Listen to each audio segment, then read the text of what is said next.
салом тамошобинони гиромӣ, хулосаи хабарҳои муҳими 17 сентябри тоҷикистонро аз пойгоҳи хабари бомдод бароятон пешкаш мекунем. Шурӯъ мекунем аз як нигоҳи кӯтоҳ ба сархати хабари муҳими рӯз. Дар ин барнома нишасти Шанхай ҳам дар душанбе тақрибан бенатиҷа анҷом ёфт. раҳу рӯи Бӯстонсаройро барои меҳмонони Эмомалӣ Раҳмон пур аз мева карданд. марги як хонандаи мактаб дар пахтачинӣ дар Зафаробод. донишҷӯ ва варзишгари тоҷик дар Москва ба 8 соли зиндон маҳкум шуд. вазорат: 4 рӯз боз ягон ҳолати нави коронавирус ошкор нашудааст. чӣ гуна ҷавони тоҷик Мероҷ Таскинбоев дар Алтай фермер шуд? садамаҳои марговар дар Лоҳур, Турсунзода ва дуздии 2 мотосикл дар Панҷ. тӯи арӯсии Зузу бо иштироки Шабнаму Фарзона ва ситораҳои дигар. биёед даст ба даст ҳаёти биби Оишаморо наҷот диҳем. ва акнун тафсилоти хабарҳо. рӯзи 16 сентябр дар душанбе нишасти сарони кишварҳои узви ОДКБ ва рӯзи 17 сентябр нишасти ҷашнии созмони ҳамкориҳои Шанхай бахшида ба солгарди 20 таъсиси ин созмон доир гардида, ҳамчунин дар як нишасти муштараки ин ду созмон ки дар чунин чорчӯб бори аввал доир мешавад, сарони ОДКБ ва созмони Шанхай вазъи Афғонистонро баррасӣ карданд. раҳбарони кишварҳои асосии тасмимгир дар ин ду созмон, раҳбари Хитой Си Ҷинпин, президенти Русия Владимир Путин ва сарвазири Ҳинд Нарендра Моди ба душанбе наомаданд ва дар ин нишастҳо ба шакли онлайн иштирок мекунанд. нозирони умур мегӯянд, ба сабаби ҳузури мустақим надоштани онҳо, раҳбарони кишварҳо натавонистанд дар масоили муҳим, бахусус Афғонистон, тасмимҳои ҷиддие бигиранд, дар ҳоле ки раиси ҷумҳурии Тоҷикистон Эмомалӣ Раҳмон ба шиддат аз Толибон интиқод кард ва ҷомеаи ҷаҳониро ба кӯмак ба мардуми Паншер даъват кард. бисёре аз кишварҳои тасмимгир, аз ҷумла Русия ва Хитой, хостори тамосҳо бо Толибон шуданд. дар нишасти душанбе ҳамчунин раванди узвияти комили Эрон дар созмони Шанхай оғоз ёфт. узвияти Эрон то кунун ба далели мухолифати Тоҷикистон ба ҳайси як кишвари асосгузори созмони Шанхай ба ақиб афтода буд. душанбе Эронро ба пуштибонӣ аз мухолифони исломии ҳукумати Тоҷикистон айбдор мекунад. шоми 16 сентябр президенти Тоҷикистон Эмомалӣ Раҳмон ба ифтихори сарони давлатҳо ва дигар меҳмононе ки барои иштирок дар саммитҳои созмони Шанхай ва ОДКБ дар душанбе қарор доранд, дар Бӯстонсарои ҳукумат зиёфати ғайрирасмие орост ки бино ба гузориши хадамоти матбуоти президент бо фазои гарму самимияш ба як маҳфили шоми дӯстӣ табдил ёфт. дар Бӯстонсаро барои меҳмонон намоишгоҳи маҳсулоти кишоварзӣ ва таомҳои миллии тоҷик доир карда шуд, ки бештар ба як муҷассамаи меъморӣ мемонд. аз меваву сабзавот ва меваҳои хушк дар роҳу гулгаштҳои Бӯстонсарои ҳукуматӣ кӯҳу аҳрому шаршараву ҳатто ҷӯю дарё сохта буданд ва дида мешуд, ки тамоми саҳну гулгаштҳои як гӯшаи Бӯстонсаро дар даруни меваву сабзаҷот ғарқ шудааст.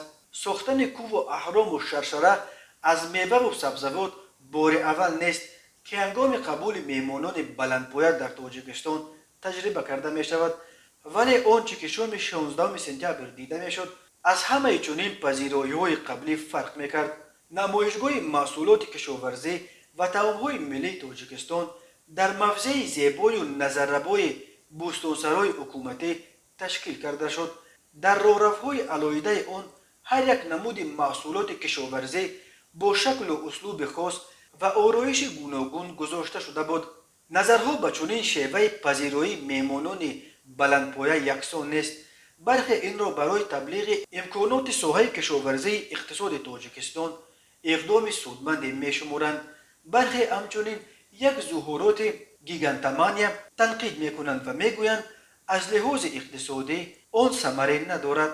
вале хадамоти матбуоти президент менависад, сарони давлатҳо ва дигар меҳмонони фахрӣ аз меҳмоннавозии гарми анъанавии тоҷикӣ ки аз ҷониби президенти ҷумҳурии Тоҷикистон муҳтарам Эмомалӣ Раҳмон зоҳир шуд, қаноатманд гардиданд ва бори дигар ба имконоту захираҳои фаровони кишварҳои мо در سمت استحصال میوه و سبزوات خوشصفت و خشک میوه ها، اینچنین نمونه های گوناگون طعام های خوشلذت از نزدیک شنو شدند. مهمانان اول قدر با احساس بلند به طبیعت زیبای تاجیکستان و طعام های ملی و مهمانداری تاجیکی شیفته بودن خود را ابراز داشتند. روز 16 سپتامبر در دوشنبه نشست سران کشورهای عضو اودکب دایر شد. روز 17 سپتامبر نشست جشنی سازمان همکاری های شانگهای بخشیده به سالگرد 20 تأسیس این سازمان دایر می شود و همچنین در یک نشست مشترک این دو سازمان که در چنین چارچوب بار اول دایر می شود، سران اودکب و سازمان شانگهای وضع افغانستان را بررسی می کنند. رهبران کشورهای اساسی تصمیم گیر در این دو سازمان، رهبر خطای سی جین پین، پرزیدنت روسیه ولادیمیر پوتین و سروزیر هند نریندرا مودی به دوشنبه نآمدند و در این نشست‌ها به شکل آنلاین اشتراک می‌کنند. ناظران امور میگویند به سبب حضور مستقیم نداشتن آنها گمان است که رهبران کشورها بتوانند در مسائل مهم به خصوص افغانستان تصمیم‌های جدی بگیرند. گلسره نظیرова، مادر میرونه فروزان، در صحبت با از پلیوس گفت دخترش همگی 15 سال داشت. او در مرگ دخترش آموزگاران را عیبدار می‌داند که اجباراً به جمع‌آوری پخته برده بی‌توجهی گذاشتند و تا شام در میدان نگاه داشتند. با گفت گلسره، حادثه تقریباً ساعت 19:30 رخ داده است. راننده بیخبر از خوانندگان که نزد تلیشکا در تاریکی انتظار بازگشت به خانه بودند تراکتور را اداره کرده است. بغیر از میرونه باز دو همصنفش نزد تلیشکای تراکتور قرار داشتند. شاهدان حادثه دو همصنفش هستند. یکی از آنها گفت راننده تراکتور را تیز از جای به حرکت درآورد و تلیشکای آن به کتف میرونه رسیده او را به زمین افکند. در تاریکی راننده ندیده است و تراکتور از بالای دخترم گذشته رفته است. خوانندگان او را بعد جراحت وزنین از زمین برداشتند. معلمه آن وقت در نزد این خوانندگان نبوده است، هرچند او باید خوانندگان را سرجم میکرد. با علم میگوید گلسره نظرova. این مادر از فوت دخترش در بیمارخانه شهر خوجند که 2 روز پیش آنجا بستری شده بود آگاه شده است و از رفتن میرونه به پختچینی بیخبر بوده است. به میرونه گفته بودم تا از بیمارخانه آمدن من به پختچینی نرود. او به خواهرش گفته است که معلمان مجبور میکنند به پختچینی بیاید. بعد همراه یک همصنفش سروناز رفته است. آنها را یک آموزگار زن رهبری میکرده است. باید ساعت 17:00 آنها را از میدان پخته میبرآوردند، اما نبرآوردند. دخترم به خانه زنگ زده گفته است دیرتر میروم، خواطر نشوید. نخل میکند گلسره. یکی از پیوندان نزدیک خانواده نظرova در صحبت با از پلیوس گفت گروه تخمینا 30 نفره خوانندگان مکتب رقم 2 روز دوشنبه بعد انجام درس نصف روزی به پختچینی رفته بودند. خوانندگان را قیوم و گلچهره نام آموزگار رهبری میکرد و این گروه برای جمع‌آوری پخته به خواجگی یاری رسان ریاست کارهای داخلی ولایت سوغد که نزدیک به محله مینت‌آباد است رفته بودند. او میگوید بگویی آن روز گروهی از خوانندگان را با نقلیات به خانه‌هایشان آوردند. به گروه نقلیات پیدا نشد و تا تاریکی در میدان پخته ماندند. بینشان میرونه هم بود. 3 خواننده صنف نو بالای پریچپ انتظار نقلیات بودند. راننده یک باره تراکتور را میراند. 2 دختر زود میفرایند. میرونه یک باره افتاده زیر چرخ میماند. زنی که او هم به پختچینی رفته بود حادثه را میبیند و زود رفته با نور فنرک دیده است که او میرونه است. کمی آواز برآورده 2 بار چقر نفس کشیده در همانجا جان داده است. بعد کارمندان مقامات میلیتسیا او را به بیمارخانه میآورند. نقل کرد این منبع. گلسره نظیرova مادر میرونه میگوید آموزگاران مکتب شبانه خوانندگان را جمع کرده گفتند که کسی شما را پرسد گوید که ما نزد میرونه نبودیم و او را ندیدیم. آیا این خود سفیدکنی نیست؟ سوال میگذارد گلسره. سال 2009 استفاده مهنت کودکان یا خوانندگان مکتب و دانشجویان در جمع‌آوری پخته با فرمان علایده رئیس جمهوری تاجیکستان و وزارت معارف منع شده بود. به گفته ساکنان مقامات میلیتسیا در ظفرآباد حدود 80 گکتار زمین دارد. در مورد آنکه این گروه خوانندگان چطور به خواجگی یاری رسان مقامات میلیتسیا به پختچینی رفتند. این نهاد رسما تا حال چیزی نگفته است. روز 16 سپتامبر در شعبه مطبوعات ریاست کارهای داخلی ولایت سوخت به آزیا پلوس گفتند از این حادثه خبر ندارند و چنین حادثه در مقامات آنها ثبت نشده است. مدیر معارف نویه ظفرآباد دلفروز نیازقلوه در صحبت تلفنی با آزیا پلوس از شر این حادثه خودداری کرد. او کوتاه گفت این خوانندگان با خواهش خودشان بعد درس به خواجگی برای یاردم پختچینی رفتند. من نام خواجگی را نمیدانم. در ولایت سوخت همگی 4 روز پیش موسم غنچین پخته آغاز شد. بیش از 1000 نفر کارمندان مقامات اجرایی حکومت دولتی ولایت و تشکیلات و اداره‌های ولایتی با رهبری رئیس ولایت سوخت رجب‌بای احمدزاده 11 سپتامبر به یاری پختکاران رفتند. تماشابینان عزیز، یادآور می‌شویم خلاصه مهمترین اخبار تاجیکستان را از پایگاه خبری بامداد تماشا دارید. برنامه را ادامه می‌دهیم. دادگاه نویه گلونوی شهر مسکو روز 16 سپتامبر جوان تاجیک حسین سامون را به 8 سال زندان محکوم کرد. دادگاه این دانشجوی 25 ساله دانشگاه تکنیکی اویاتسیای گراجدانی را در صدمه پرقربانی شام 23 مارس که سبب مرگ 2 زن پیاده‌گر شد گناهکار شناخت. دادستانی مسکو در تلگرام کانالش گفت دادگاه حسین سامون را به 8 سال زندان نظامش عمومی محکوم و برای 3 سال از حق رانندگی محکوم کرد. او بر اساس بند ب قسم 6 ماده 264 کودکس جنایتی روسیه محکوم شد. ایبدار کننده دولتی از دادگاه برای حسین سامون 12 سال زندان طلب کرده بود. دادگاه همچنین جوان تاجیک را موظف کرده است که به نزدیکان قربانیان صدمه که جبر دیده شناخته شدند تاوان مالیوی بسپارد. صدمه پرقربانی با اشتراک این جوان تاجیک شام 23 مارس سال 2021 روی داد. مرسدس حسین سامون در کوچه پولکوفسکایا اول به یک ماشین در کنار راه ایستاده برخورده و سپس به بالای راه پیاده‌گر برآمده 2 زن پیاده‌گرد را پخش کرد. راننده ماشین را پرتافته از جای حادثه فرار کرد. او اول به زلنگراد و سپس به شهر کلین ولایت مسکو فرار کرده تنها بعد 1 روز دستگیر کرده شد. در بازپرسی به سوال اینکه چرا جبر دیده ها را پرتافته از جای صدمه فرار کرد، حسین سامون گفت در حالت شوق قرار داشت و چه کار کردنش را درک نمیکرد. زنان جبر دیده را در حالت وزنین به بیمارخانه انتقال دادند ولی طبیبان آنها را از مرگ نجات دادن نتوانستند. اول با گمان دست داشتن در این صدمه صدیقشاه رحمتوف نامجوان دیگر تاجیک جستجو میکردند چون که ماشین مرسدس به نام او بود، ولی رحمتوف با تفتیشات همکاری کرده خبر داد که او را ماه دکامبر سال 2020 از حقوق رانندگی محروم کردند و او به این دلیل ماشینش را به دوستش حسین سامون فروخته بود. حسین سامون در مسکو نه فقط تحصیل میکرد بلکه در سطح کسبی به ورزش تنیس روی میز مشغول بود. نام و عکس او را تا حال میتوان در سازمانهای این نوع ورزش پیدا کرد. گفته می شود پدر حسین سامون در دوشنبه حقوق شناس و مادرش خانشین می باشد. خبری برای صدمه مرگاور به 8 سال زندان محکوم شدن دانشجو و ورزشگر تاجیک در حالی است که روز 15 سپتامبر دادگاه نویه لنین شهر نوسیبیرسک ساکن این شهر زایتسف را با جرم صدمه مرگاوری که سبب مرگ یک مهاجر 50 ساله تاجیک شد همگی به 3 سال و 6 ماه محبس مسکونی محکوم کرد. زایتسف هنگام صدمه مست بوده است. وزارت تندرستی تاجیکستان شام 16 سپتامبر خبر داد که در یک شبانه روز آخر در جمهوری یگان حالت نوی سرایت شهروندان به کرونا ویروس ثبت نشده است. این وزارت 4 روز پی هم باز ادعا دارد که در کشور یگان حالت نوی گرفتاری به کرونا ویروس آشکار نشده است. روز 15 سپتامبر باشد وزارت تندرستی اعلان کرد که در تاجیکستان یگان بیمار کرونا ویروس باقی نمانده است.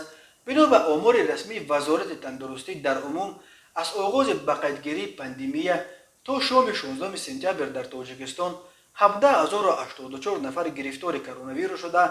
از این شماره 16960 نفر شفا یافته و 124 نفر متاسفانه فوتیدند. بسیاری ها به ادعای وزارت تندرستی درباره به نیستی رسیدن پاندمی در تاجیکستان با شبهه نگاه میکنند و میگویند هرچند وسعت و دامن بیماری نظر به تابستان کاهش یافته است، ولی هنوز به حدی نیست که از کاملا نشدن پاندمی در جمهوری تبلیغ شدی بزنیم. در نیمه اول سال وزارت تندرستی قریب نیم سال اصرار می‌ورزید که در تاجیکستان کرونا ویروس به نیستی رسانیده شد. در نتیجه ماه ایون و ایول کشور به موج عظیم این بیماری روبرو شد که باعث هلاکت ده‌ها نفر گردید. نشریه آلتایسکایا پراودا درباره جوان تاجیک میروج تاسکینبویف قصه کرده است که چگونه او در کشور آلتای زندگی خود را از نو ساخت. مؤلف اکسانا سانایوا می‌نویسد بسیار وقت میگویند که مضافات دور چون سیبیر یا آلتای جایی نیست که آرزویش کنی و یا آرزوهایت آنجا جامعه عملی بپوشند، ولی چرخ روزگار میروش تاسکینبویف یک جوان تاجیک علاقه شهروند روسیه را تصادفاً به دهه پرژنوی نویه شپونوو کشور آلتای آورد. میروچ که هیچگاه از گوشه خیالش نمیگذشت که در یک روز در دوری چند هزار کیلومتر از وطنش دهقانی و چارواداری خواهد کرد. حالا در آلتای یک فرمر کامیاب شده است. میروچ نقل میکند که برابر ختم مکتب او پرتای مکتبی را با مردکاری در روسیه عوض کرد. به حیث حمال هم کار کرد، در مغازه هم و در ساختمان هم. خیلی سخت بود، گاه و گریه می اومد، ولی من میفهمیدم که در هر صورت من در روسیه نظر به تاجیکستان خیلی بیشتر پول کار میکنم. امید داشتم که شهروندی روسیه رو که بگیرم تجارت خود را در اینجا سر میکنم. آرزو داشتم که برای فرزندان آینده‌ام تحصیل خوب و زندگی بهتری را تامین کنم. میخواستم والدانم، دادرم و من مثل پیش در یک خانه زندگی کنیم. نقل میکند میروش تاسکینبویف. بعد چند میروش اون وقت هنوز نورست که به قبل دهانش هنوز بوی شیر میکرد، در اینترنت اعلان فروش خانه با زمین نزد اولگیش در دهه پرژنوی را پیدا کرد. به این دهه آمد. به وی امرو با خانه 10 سر گاو هم دادند و میروچ اویلش رو به آلتای آورده زندگی رو در اینجا از نو سر کرد. آلتایسکایا پراودا می نویسد در اول کاری بچه تاجیک چندان آمد نکرد. او گرمخانه ساخت و پرورش کبوتری را برآورد، ولی این کار درآمدش نیاورد. او میگوید در اول مشکلش در آن بود که کار دهقانی را خوب نمیدانست، ولی میشرمید که از دیگران مشورت بپرسد.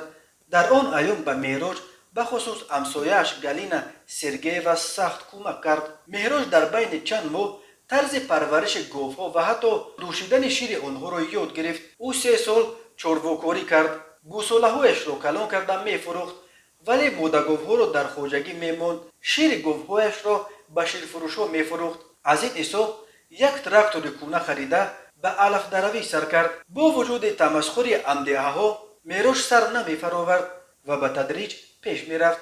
در نتیجه سال 2020 او در نویه شپونوو در مسابقه بین خواجگی‌های فرمری از لحاظ فروش محصولات خواجگیش جای سیوم را گرفت. میروچ اولو در خواجگیش بیش از 50 سر چاروای کلان، چند اسب و چند گوسفند دارد. تجارتش اساساً از حساب شیرفروشی است.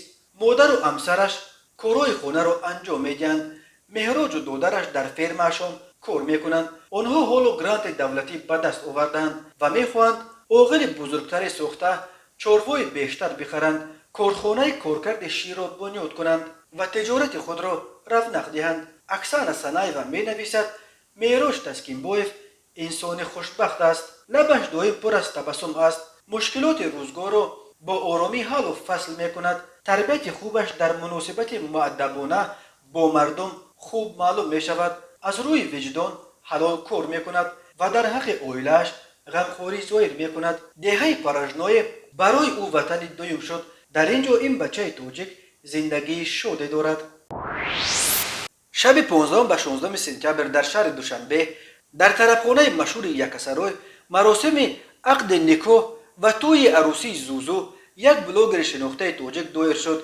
یوتیوب کانال اشک زنده با نشر پاره‌های از این عروسی خبر داد که بزم عروسی زوزو را راویان شناخته رج احمد و تلافت شایوه گردانندگی میکردند. در این بزم عروسی اکثر ستاره‌های رده اول استراد تاجیک از جمله سریا قاسمووا با هر دو دختر هنرمندش شبنم سریا و فرزانه خورشید، همچنین آوازخوان‌های چون انوشیروان غفوری، نشانه رستم، روزبیک فیضلی، شاهزاده رستم اشتراک و با ترانه های خود داماد و عروس را تبریک کردند. زهرا بانو در بین این جمع دوستان خود را خوشبختترین عروس دنیا تصور کرده دست داماد را تا پایان توی سر نمیداد. نقل میکند راوی کانال اشک زنده به گفته او زوزو به فرزانه خورشید برای قدم رنجه کردنش به توی عروسی او یک گلدسته بزرگ عبارت از 101 گل صدبرگ را تحفه کرده است. در توی زوزو همچنین بلاگرهای شناخته چون صبرینه نظری، سبین جان، دل 001 اشتراک و عروس و داماد را تبریک کردند. درباره کی بودن داماد اطلاعی داده نشده است. زوزو در اصل تخلصی است که آوازخوان جوان تاجیک زلیخا محمدشاه به خود گرفته بود. بعد شهرت یافتن او چندین نفر دیگر نیز با عین تخلص زوزو به میدان آمدند. زوزویی که شب 15 به 16 سپتامبر عروسی کرد یکی از بلاگرهای شناخته است که سالهای اخیر از بین زنان تاجیک برخاسته است. روز 16 سپتامبر سال 2021 تخمینا ساعت 15:30 راننده автомашین تمغه تیکو بوتایف مرادالله جورایویچ سال تولدش 1964 ساکن جماعت دهات رحمان و شهر ترسانزاده هنگام حرکت در روی ماشینگرد جماعت دهات شکور و شهر مذکور از عهده اداره واسطه نقلیات نبرآمده به درخت چنار کنار را برخورده است. در نتیجه مسافران داخل автомашین خلیم و فاطمه محمد علیونا سال تولدش 1994 بوتای و اعتبار بازارونا سال تولدش 1969 و خردسال سورابزاده مریم سوراب سال تولدش 2020 ساکن جماعت دهات رامانوف امین شهر جراحت گوناگون جسمانی برداشته در بیمارخانه بستری گردیدند و خود راننده بوتایف جراحت وزن جسمانی برداشته در بیمارخانه به هلاکت رسیده است. متاسفانه 15 سپتامبر سال 2021 تخمینا ساعت 23:00 راننده автомашین بارکش تمغه خینو قرایف زفرجان بولتایویچ سال تولدش 1979 ساکن شهر دوشنبه هنگام حرکت در شورای باختر دوشنبه در حدود جماعت دهات لاهور نویه رودکی از عهده اداره واسطه نقلیات نبرآمده автомашین را چپه نموده است. در نتیجه خود راننده قرایف جراحت وزن جسمانی برداشته در جای حادثه به هلاکت رسیده است. به شعبه وزارت کارهای داخلی دوی در نویه سینو با عریضه مرد 63 ساله ساکن نویه مذکور مراجعت نموده است که شب 7 به 8 سپتامبر سال 2021 شخصان نامعلوم با راه پنهانی به خانه استقامتیش درآمده از آنجا یک عدد نوتبوک تمغه دلتا و یک عدد اسباب موی خشککنک را دزدیده از جای حادثه غیب زدند. ضرری رسانیده شده 7450 سومونی را تشکیل می‌دهد.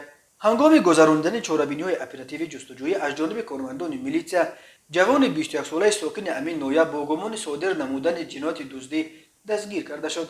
اینچنین نامبرده ماه آگوست سال 2021 با راه پنهانی به خانه استقامتی زن 35 ساله ساکن نویه مذکور درآمده از آنجا جواهرات گوناگون طلایی را دزدیده از جای حادثه غیب زده است. ضرری رسانیده شده 7000 سومونی را تشکیل می‌دهد.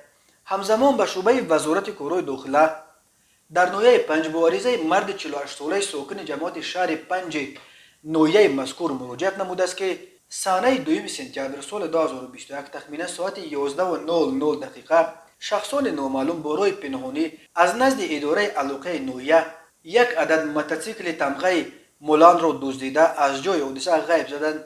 ضرری رسانیده شده 12000 سومونی را تشکیل می‌دهد. هنگام گذرانیدن چاره‌بینی‌های اپراتیوی جستجویی از جانب کارمندان میلیسیا جوان 19 ساله ساکن جماعت دهات 5 نویه جیهون که پیش با ماده 244 کودکس جنایتی جمهوری تاجیکستان صادر شده است همچنان گمانبر در صادر نمودن جنایت دزدی دستگیر کرده شد.